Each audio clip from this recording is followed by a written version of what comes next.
Professor doctor عادل نجم صاحب نے، جو کہ ڈین ہیں انٹرنیشنل افیئرز بوسٹن یونیورسٹی میں. بہت بہت شکریہ ڈاکٹر عادل نجم صاحب، آپ نے ہمیں جوائن کیا. ہم نے دیکھا کہ کل امریکہ نے وینزویلا کے خلاف جو جارحیت کی، جس میں ان کے پریزیڈنٹ کو کیپچر کر کے نیو یارک منتقل کر دیا گیا ہے، اور ڈونلڈ ٹرمپ امریکی صدر اس کو کہہ رہے ہیں یہ ایک اسپیکٹیکولر اسالٹ تھا.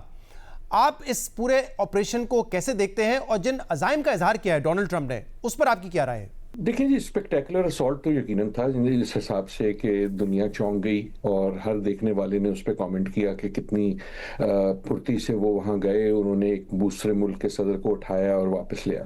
لیکن جو اس کے بعد چیزیں انریول ہو رہی ہیں وہ ساری وہ ہیں جس کا ہمیں شک تھا، اب یقین ہو گیا کہ ایک ملک نے ایک دوسرے ملک پہ نہ صرف جارحیت، یہ مداخلت اب نہیں رہی، یہ تو جارحیت ہو گئی نا. اور اس کے بعد جو پریس کانفرنس میں ٹرمپ صاحب نے کہا کہ جناب وی ول رن وینزویلا، اور بڑے عرصے تک ہم نے دیکھا تھا کہ ہوتا تھا ملک ایک دوسرے پہ حملہ بھی کرتے تھے، امریکہ عراق گیا، روس جو ہے وہ یوکرین میں گیا، لیکن کم از کم ایک آپ اوپر سے وارنش لگا دیتے تھے، ایک اس پہ لبادہ بنا دیتے تھے کسی مورالیٹی کا کہ جناب یہ وجہ ہے وہ وجہ ہے. یہاں تو کھلم کھلا جو ہے وہ بالکل ایک بلیٹنٹ قسم کی ایک انویژن ہے. اور لیکن ابھی بھی بہت ساری ایسی چیزیں ہیں جس کا پوری طرح سے جو ہے نا وہ اونٹ بیٹھا نہیں اور ہمیں سمجھ نہیں آ رہی. فار ایگزامپل یہ کہ اس وقت وینزویلا میں ایک حکومت ہے، ایک عبوری حکومت ہے، جس میں جو وائس پریزیڈنٹ ہیں انہوں نے کنٹرول لے لیا، وہ وائس پریزیڈنٹ بن گئی ہیں. وہ کہتی ہیں کہ جب موڈارو ہی ہمارے پریزیڈنٹ ہیں اصلی، اور وہ کہتی ہیں کہ امریکہ کے خلاف باتیں کرتی ہیں. ٹرمپ صاحب کہہ رہے ہیں کہ جناب انہیں ہم نے انسٹال کیا. یہ تو ظاہر ہو چکا ہے کہ جو کارروائی ہوئی وہ نہ صرف امریکی فوجی اس میں بوٹس آن دا گراؤنڈ تھے، لیکن جو وینزویلا کی اپنی فوج تھی اس میں کم از کم کچھ ایسے ایلیمنٹس تھے جنہوں نے شاید ان کی مدد کی ہو. سو دیر از اے لاٹ ان فلکس وینزویلا کے حوالے سے. دنیا کے حوالے سے میرے خیال میں جو سب سے بڑی خبر ہے اور جو ابھی تک دنیا چونکی ہوئی ہے وہ یہ کہ اس کا مطلب کیا، دوسرے ممالک اس سے کیا مطلب لیں گے. ایک تو خطے کے ممالک ہے نا، کولمبیا ساتھ ہے، کیوبا ساتھ ہے، پورا لیٹن امریکہ ساتھ ہے، لیکن روس کیا اس سے اخذ کرے گا، چین کیا اس سے اخذ کرے گا، بھارت کیا اس سے اخذ کرے گا، پاکستان کیا اخذ کرے گا.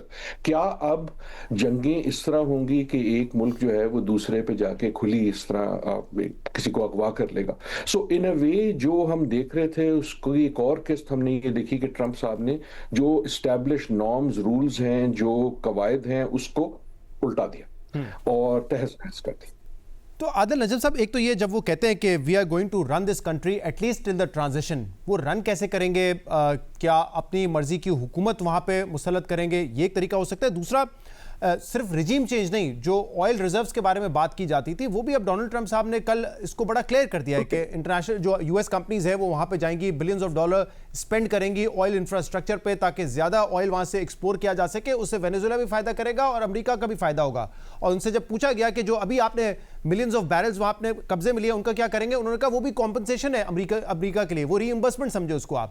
تو یہ بھی عزائم بڑے واضح ہیں ان کے. بالکل واضح ہیں، اس میں کوئی جو ہے نا وہ ڈھکی چھپی اور مورالیٹی کی یا جو لبادہ ہوتا تھا انٹرنیشنل لاء کا، اس میں تو دور دور تک نہیں ہے. دیکھیں بڑی عجیب قسم کی کبھی بحث ہو رہی ہے کچھ امریکی چینلوں پہ کہ جی کیا یہ لیگل ہے. یہ تو اتنا انلیگل ہے کہ اس سوال کو پوچھنے کی بھی کوئی ویلیو نہیں ہے. نہ صرف یہ بین الاقوامی طور پہ انلیگل ہے، مطلب کہ یونائٹڈ نیشنز کی کوئی سینکشن نہیں ہے، لیکن یہ امریکہ کے قوانین میں بھی انلیگل ہے کیونکہ امریکن صدر جو ہے وہ اس کو اجازت لینی ہوتی ہے کانگریس سے کسی کاروائی سے پہلے. سو یہ دیکھیں یہ ہم واپس آ گئے ہیں وہ جو ایک پاور پالیٹکس ہوتی ہے نا، میڈیول قسم کی امپیریل پالیٹکس، کہ میرے پاس قوت ہے اس لیے جو میں کروں گا وہی صحیح ہے. آپ نے دو جو باتیں کی بالکل اس پریس کانفرنس کی دو بڑی باتیں یہ تھی. ایک تو یہ کہ جی ہم رن کریں گے، کیسے کریں گے یہ فیصلہ ہم خود ہی کر لیں گے. دوسرا یہ کہ تیل اب ہمارا ہو گیا اور ہم نے یہ جو کیا ہے اس کے ہم پہلے تو قیمت لیں گے اور اس کے بعد دیکھ لیں گے کیا کرنا ہے. تیسرا انہوں نے ایک اور انٹرسٹنگ بات کی کہ جی ہم صرف فیصلہ کریں گے کہ وینزویلا کے عوام کے لیے کیا اچھا ہے. یہ ایک امپورٹنٹ بات ہے. انہوں نے یہ نہیں کہا کہ جی ہم کوئی ریفرینڈم کرائیں گے، ہم کوئی الیکشن کرائیں گے، ہم کوئی جمہوری طریقہ ڈھونڈیں گے. انہوں نے کہا جی ہم فیصلہ جب کریں گے کہ ہمارے خیال میں یہ وینزویلا کے لیے اچھا ہے. تو ان اے وے یہ اینیکسیشن ہے. That is why it is so big. ورنہ وینزویلا جو ہے بڑا ملک ہے، ریزنیبل سائز کا ملک ہے، لیکن یہ خبر عالمی سائز میں کس لیے ہے کہ جو تھوڑی بہت ہی ڈھکی چھپی ایک لاج تھی انٹرنیشنل لا کی اس کی بھی ادھر یہ بڑی اہم بات ہے نا، کیونکہ ورلڈ وار 2 کے بعد جب ہم کہتے ہیں رولز بیسڈ آرڈر ہوگا جس میں international treaties, international law, norms اور یونائٹڈ نیشن سیکیورٹی کاؤنسل، ان سب کی ایک اہمیت سمجھی جاتی تھی، لیکن اب ہم جو دیکھ رہے ہیں دنیا میں ہوتا ہوا، خاص طور پہ وینیزویلا کے ساتھ جو ہوا ہے، اس کے بعد اس کی تو کوئی اہمیت نہیں رہی نا عادل صاحب؟ اس کی ابھی تک تو زیرو اہمیت ہے انہوں نے، اور انہوں نے واضح کر دیا. دیکھیں، اور یہ وہ بڑے عرصے سے واضح کر رہے ہیں، یہ ہماری کوتاہی ہے کہ ہم امید لگائے بیٹھے تھے کہ شاید جو وہ کہہ رہے ہیں وہ actually it is not so. لیکن آپ کو یاد ہے وہ کہتے ہیں کہ یونائٹڈ نیشنز کو تو میں بلیو نہیں کرتا. وہ کہتے ہیں G7 بھی نہیں ہے، G20 تو دور کی بات ہے، G2 ہے، بس میں ہوں اور چائنا ہے، اور چائنا بھی کیا ہے اصل میں ہی ہوں. تو یہ ہم جو ہے نا وہ بالکل ایک پاور پالیٹکس کی طرف آ گئے، اور that is what is troubling. کیونکہ پاور پالیٹکس جب ہوتی ہے تو ایسا تو نہیں ہے کہ صرف ایک کھیلے گا.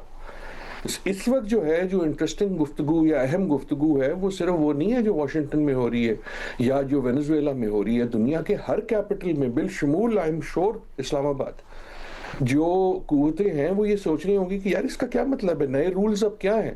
دیکھیں ایسا نہیں ہوتا کہ رولز جب ختم ہوتے ہیں تو کوئی رول نہیں رہتا. تو اس میں عادل صاحب ایک تو ہم نے یہ دیکھا نا کہ کولمبیا کو انہوں نے دھمکی دی، میکسیکو، کیوبا کو وارن کیا، لیکن یہ وارننگز کیا صرف ان ممالک کے لیے ہے یا یورپین کنٹریز کی جو خاموشی ہے اس کو بھی ایک خوف کی علامت سمجھا جائے کہ یہ جو کیا ہے یہ پھر کسی کے ساتھ بھی ہو سکتا ہے، چاہے چھوٹا ملک ہو، بڑا ہو، نیٹو ہو، نان نیٹو ہو، ڈز ناٹ میٹر؟ یقیناً خوف کی علامت ہے. اس لحاظ سے نہیں کہ اس کا یہ مطلب میرے خیال میں ابھی نہیں ہے کہ ڈونلڈ ٹرمپ یہ کہہ رہے ہیں کہ جی ہم آگے تمہاری حکومت یا تمہاری گورنمنٹ بھی لے لیں گے. لیکن آپ اگر یورپ سے جو ریاکشن دیکھیں، پہلا ریاکشن جو ہے وہ یونائٹڈ کنگڈم سے کل ہی آیا تھا، رائٹ. ڈونلڈ ٹرمپ صاحب کی پریس کانفرنس سے پہلے آیا تھا ان کے پرائم منسٹر صاحب کا، جس میں انہوں نے کہا کیا کہ جی انہوں نے کہا جی اس میں ہمارا کوئی ہاتھ نہیں. اس کو کنڈیم نہیں کیا، لیکن ہی میڈ کلیئر کہ جناب اس میں یو کے کا کوئی ہاتھ نہیں. اس کے بعد ہم نے اٹلی سے ریاکشن دیکھا. تو EU جو ہے وہ نہ صرف کل اور آج میں، لیکن اس سے پہلے ہم دیکھ رہے ہیں کہ ایک بڑے عجیب کیفیت میں ہے کہ جہاں انہوں نے سارا تکیہ کیا ہوا تھا نیٹو کے حساب سے، EU کے حساب سے، ایک بیلنس تھا نا، ایک ریلیشن شپ تھی، اس کو وہ ادھڑتا ہوا دیکھ رہے تھے پورے پچھلے سال سے. اور اس وقت جو ہم یورپ میں دیکھ رہے ہیں کہ انکریز ڈیفنس سپینڈنگ، وہ اس لیے نہیں ہے کہ ڈونلڈ ٹرمپ کہہ رہے ہیں، وہ اس لیے ہے کہ یورپ کو کلیئر ہو گیا ہے کہ اب وہ ڈیپینڈ نہیں کر سکتے امریکہ پہ. ایک میں گزارش کرتا جاؤں کیونکہ یہ بات ہر ایک سوچتا ہے لیکن کہتا کوئی نہیں ہے، مجھے اجازت دیجیے. وہ یہ کہ یورپ کو اس وقت بہت بڑا خوف یہ بھی ہے کہ ہر یورپین ملک میں امریکن اڈے ہیں، اور وہ جو اڈے ہیں وہ ٹیکنیکلی امریکن سوائل ہے. یہ ہم نے گرین لینڈ میں بھی دیکھا. So basically I go back to this proposition کہ جو بھی بساط تھی اس کو تہس نہس کر دیا گیا ہے. اب اس تہس نہس کا جو نتیجہ ہوگا وہ یقیناً ایز دا میجر پاور امریکہ جو ہے اس میں اس کا ہاتھ ہے اور امریکہ کی کاروائی ہے. لیکن ہر ملک اب موو کرے گا، ہر ملک جو ہے کہے گا یار میں پہلے دیکھتا ہوں کہ میں نے کیا کرنا ہے. آپ کو اگر چھوٹی سی مجھے اجازت دیجیے، یاد ہے کووڈ کے فوراً بعد کیا ہوا تھا کہ جو ہمارا ہیلتھ کا انٹرنیشنل نظام تھا وہ سکتے میں آ گیا اور ہر ملک نے کہا یار میں نے جو کرنا ہے خود ہی کرنا ہے. ایسے ہی ان اے وے اب یہ انٹرنیشنل سیکیورٹی یا نیشنل سیکیورٹی کے ساتھ ہم وہی دیکھ رہے ہیں. جی، اور اب اس میں میسج اور لیسن کیا ہے ممالک کے لیے؟ کیا ضروری ہے کہ اس نئے دور میں جب ہم داخل ہو رہے ہیں تو اپنی ڈیفنس سسٹم کو زیادہ مضبوط بنانا ہے؟ یا پھر وینیزویلا کے حوالے سے تو یہ بحث بھی دوبارہ شروع ہو گئی نا کہ ڈیفنس سسٹم تو ہے لیکن عوامی رائے بھی بڑا میٹر کرتی ہے کہ آپ کے ساتھ عوام کی حمایت ہے یا نہیں ہے. So what can protect one country? یار شہزاد آپ نے بہت ہی زبردست سوال کیا اور سوال میں آپ نے جواب دے دیا. دونوں چیزیں ہیں. انفارچونیٹلی جو اس کا امیجیٹ ریاکشن ہوگا وہ یہ ہے کہ ایوری ون فار دیم سیلفز، کہ میرا کوئی خیال نہیں رکھے گا، میں نے اپنا خیال خود رکھنا ہے. وہ چاہے جس طرح بھی رکھنا ہے، سیدھے طریقے سے رکھنا ہے، الٹے طریقے سے رکھنا ہے، رائٹ. اس کا مطلب ہے ایک ریس، اس کا مطلب ہے ایک سیکیورٹی کانفلکٹ، اس کا مطلب ہے ایوری ون فار دیم سیلفز. یہ میرے خیال میں انفارچونیٹ بات ہے. جو لیسن آپ نے ڈرائیو کیا ہے، میری دعا یہ ہے کہ تمام ملک بالشمول ہمارا اپنا ملک اس لیسن پہ غور کرے کہ ملکوں کی جو سلامتی اور سٹرینتھ ہے وہ صرف اس کی ایکسٹرنل سیکیورٹی سے نہیں آتی، وہ اس کی انٹرنل سٹیبلٹی سے آتی ہے. جو ہم نے دیکھا ہے کل وینیزویلا میں وہ صرف یہ نہیں ہے کہ امریکن فوج بڑی تگڑی تھی، وہ تو ہے یار ہمیں پتہ. کل ہم نے یہ دیکھا ہے کہ وینزویلا کی اسٹیٹ اور ان کی سوسائٹی اتنی ویک تھی کہ جب یہ حرکت ہوئی اندر سے ہی ہوئی وہ اٹ کرمبلڈ. دیکھا نا، اس کا ایک کانٹیکسٹ ہے. اس کا کانٹیکسٹ یہ ہے، اس سے پہلے ایک الیکشن ہوئی، اس الیکشن ڈسپیوٹڈ تھی، اس میں جھگڑے تھے. موڈیرو صاحب انٹرنلی بھی نہ صرف یہ کہ ان پاپولر تھے، لیکن ان کی جو اتھارٹیرین اپنی علق تھی اس کی بھی ایک قیمت ہے. تو آئی تھنک لیسن جو ہے یہ وہی ہے جو تقریباً ہر ہفتے پچھلے سال ہمیں نظر آ رہا ہے، بلکہ اس سے زیادہ نظر آ رہا ہے. اب ہم سیکھتے ہیں یا نہیں، ہماری یہ ہمارا مسئلہ ہے، لیکن لیسن یہ ہے کہ اگر آپ نے اسٹیبلٹی اور سیکیورٹی کرنی ہے تو آپ نے دونوں طرف کرنی ہے. ایکسٹرنل سیکیورٹی کو مضبوط کرنا ہے اور انٹرنل اسٹیبلٹی اینڈ یونٹی جو ہے وہ اصلی گارنٹی ہوتی ہے قوموں کی اور سوسائٹیز کی سیکیورٹی اور سیفٹی کی. رائٹ، بہت بہت شکریہ.